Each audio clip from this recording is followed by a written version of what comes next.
एक बार की बात है,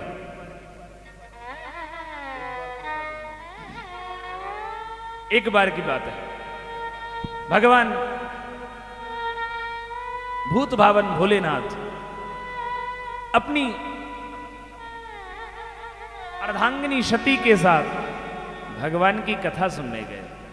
एक बार त्रेता जुग माही, एक बार त्रेता जुग माही, शंभु गए कुंभज ऋषि पाई, ओ शंभु गए कुंभज ऋषि पाई, संग सती संग सती जग जननी भवानी, संग सती जग जननी भवानी, संग सती जग जननी भवानी, पूजे ऋषि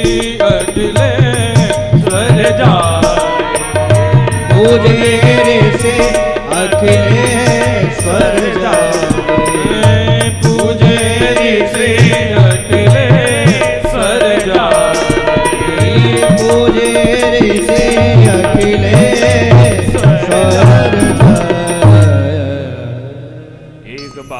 त्रेता युग माही।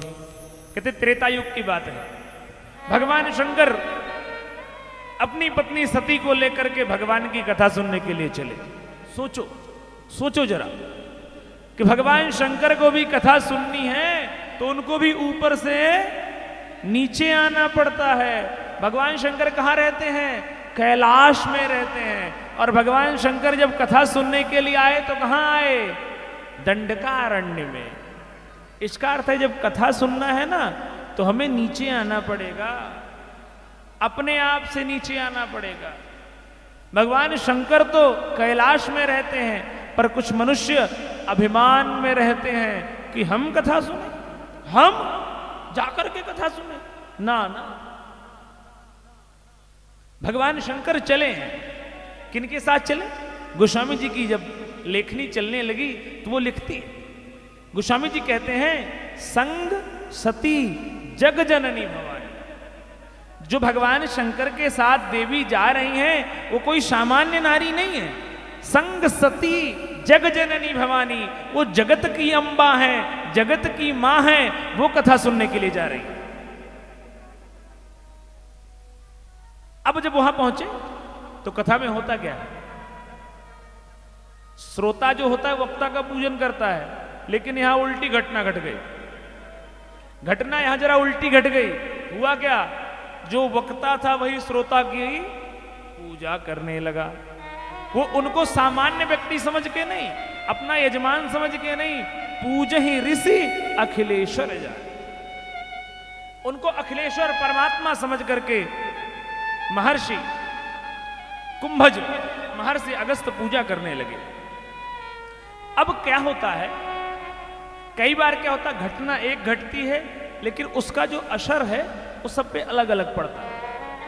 जिसकी जैसी मनस्थिति होती है घटना का असर उसके दिमाग में वैसा ही आकर के बैठ जाता है। अगस्त जी तो पूजन दोनों का कर रहे हैं।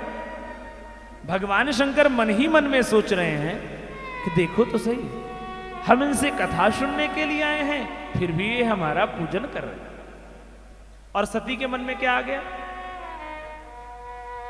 जब ये हमको प्रणाम कर रहे हैं तो ये हमें सुनाएंगे क्या?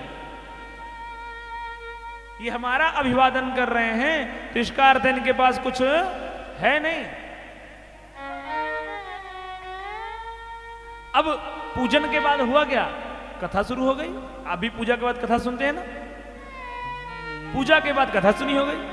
राम कथा मुनि भर्ज बखानी, ओ राम कथा मुनि भर्ज बखानी, राम कथा मुनि भर्ज बखानी, ओ राम कथा मुनि भर्ज बखानी, सुनी महेश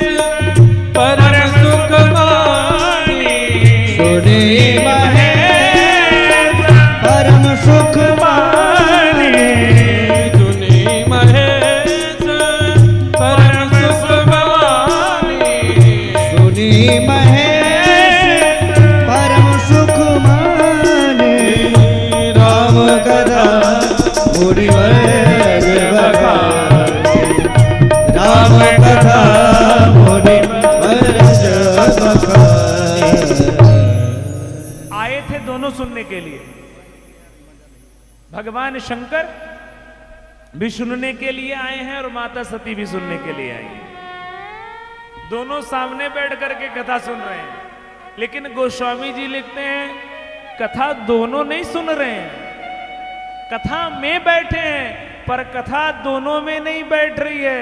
कथा सुन कौन रहा है? सुनी महेश परम सुख मानी। भगवान शंकर ने कथा सुनी और प्रसन्न हो गए। तो गोस्वामी जी से किसी ने पूछा, भैया बैठे तो दोनों थे, कान में रुई तो डाल नहीं रखी थी, क्या सती जी ने कान में रुई डाली थी क्या? वो सुन नहीं रही थी। बोले नहीं नहीं, वो अपने अभिमान में थी कि हम थोड़ी कथा सुनेंगे, हम इनसे कथा सुने। तो सुनी महेश परम सुख मानी। जो भगवान की कथा सुनता है उसे सुख तो प्राप्त होता ही होता है।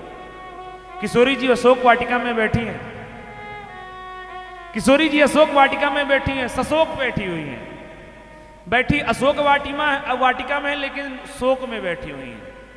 वो कब प्रसन्न हुई? जब उन्होंने भगवान की कथा सुनी। रामचंद्र गुण बरन लागा, रामचंद्र गुण बरन लागा, रामचंद्र गुण बरन लागा, रामचंद्र गुण बरन लागा, सुनत ही सीता कर दुख भागा, सुनत ही सीता कर दुख भागा, सुनत ही सीता कर दुख भागा, सुनत ही सीता कर दुख भागा। रामचंद्र गुण बरनई लागा, सुनते ही सीता करी दुख भागा। भगवान की कथा सुनते ही जीवन का जो दुख है, जो जीवन का संताप है, वो दूर हो जाता है। इस विश्वास के साथ भगवान की कथा सुननी चाहिए।